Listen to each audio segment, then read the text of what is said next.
ដោយឡែកកាលពីថ្ងៃទី28ខែវិច្ឆិកាឆ្នាំ2025ម្សិលមិញប្រធានសភាពាណិជ្ជកម្មអាមេរិកនៅកម្ពុជា Lucas Sibanet បានចាត់ទុករដ្ឋាភិបាលថៃថាបាននឹងកំពុងរំលោភបំពានអនុសញ្ញាទីក្រុងហ្សឺណែវពីព្រោះតែយោធាថៃនៅតែបន្តឃុំឃាំងចំណាត់ខ្មាំងកម្ពុជាទាំង18រូបបើតាមពាណិជ្ជកម្មអាមេរិករូបនេះ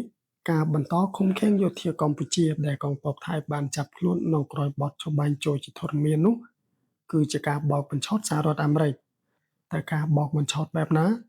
ហើយនឹងមានសេចក្តីនៃពេញយ៉ាងណានោះខ្ញុំនឹងអធិប្បាយជូនដូចតទៅនៅលើទំព័រ Facebook ផ្លូវការរបស់លោកនាថ្ងៃទី28ខែវិច្ឆិកាឆ្នាំ2025នេះលោក Lucas Sibanet បានរិះគន់ប្រទេសថៃចំថាកំពុងរំលោភអនុសញ្ញាទីក្រុងហ្សឺណែវដោយបន្តឃុំខ្លួនអ្នកទោសសង្គ្រាមកម្ពុជាទាំង18នាក់បន្ទាប់ពីការបញ្ចប់សកម្មភាពប្រយុទ្ធគ្នាពាណិជ្ជករអាមេរិករូបនេះបានលើកយកមាត្រាទី118នៃទីក្រុងហ្សឺណែវមកបញ្ជាក់ថាអ្នកទោសសង្គ្រាមត្រូវតែបានដោះលែងនិងបញ្ជូនត្រឡប់ទៅកាន់ប្រទេសកំណើតខ្លួនវិញដោយមិនមានការពន្យាពេលបន្ទាប់ពីបញ្ឈប់សកម្មភាពប្រយុទ្ធយ៉ាងសកម្មបើតាមសភាអាមេរិកកាន់នៅកម្ពុជានាយករដ្ឋមន្ត្រីថៃលោកអនុទីនច័ន្ទវីរៈគុណកំពុងតែប្រើប្រាស់អ្នកទោសសង្គ្រាមកម្ពុជាចំនួនទាំង18រូបនោះជាឧបករណ៍គៀបសង្កត់កម្ពុជាដើម្បីសម្រេចគោលបំណងមួយចំនួនគោលបំណងដែលនឹងកើតឡើងហួសពីទីតាំងដែលធ្លាប់មានការប្រយុទ្ធគ្នាលោកយល់ឃើញថាទង្វើរបស់មេដឹកនាំថៃបែបនេះគឺជាការរំលោភអនុសញ្ញាទីក្រុងហ្សឺណែវដោយចេតនាលោកបណ្ឌិតកិនភាអ្នកជំនាញវិទ្យាសាស្ត្រនយោបាយថ្លែងថាសាររបស់ប្រធានសភា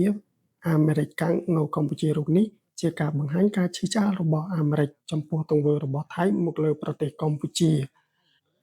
លោកយល់ថាអាមេរិកគួរតែប្រើប្រាស់វិធានការពន្ធទៅលើរដ្ឋាភិបាលថៃដើម្បីឲ្យថៃដោះលែងយោធាកម្ពុជាទាំង18នាក់មកវិញបើពុំនោះទេ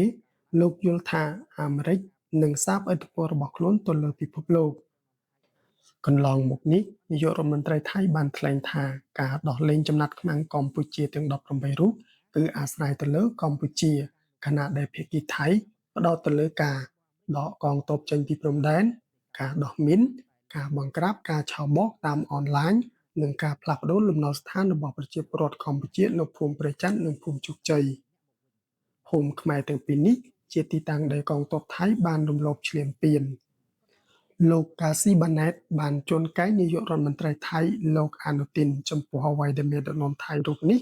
បានអះអាងនៅចំពោះមុខសហរដ្ឋអាមេរិកនិងកម្ពុជានៅពេលចុះហត្ថលេខាលើកិច្ចព្រមព្រៀងសន្តិភាពនាថ្ងៃទី26ខែតុលាឆ្នាំ2025ដែលថាប្រទេសថៃនឹងដោះលែងចំណាត់ខ្មាំងកម្ពុជាទាំង18រូបឲ្យលឿនបំផុតយ៉ាងណា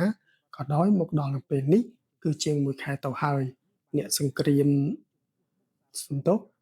ទោសសង្គ្រាមកម្ពុជាចំនួន18នាក់នោះនៅតែបន្តស្ថិតក្រោមការឃុំឃាំងក្នុងកណ្ដាប់ដៃយោធាថៃដដែលល្បិចបែបនេះរបស់មេដឹកនាំថៃត្រូវបានប្រធានសភាអាមេរិកកាំងនៅកម្ពុជាចាត់ទុកថាជាការបោកបញ្ឆោតសហរដ្ឋអាមេរិក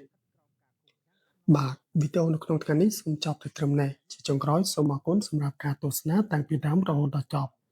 តែបងប្អូនយល់យ៉ាងណាដែរចំពោះព័ត៌មានមួយនេះសូមធ្វើការ comment នៅខាងក្រោមវីដេអូនេះជាពិសេសសូម Subscribe ក៏ដូចជាការដាក់រូបកណ្ដឹងដើម្បីទទួលបានព័ត៌មានថ្មីៗនៅពេលក្រោយទៀតជាចុងបញ្ចប់សូមអរគុណច្រើននិងគោរពលា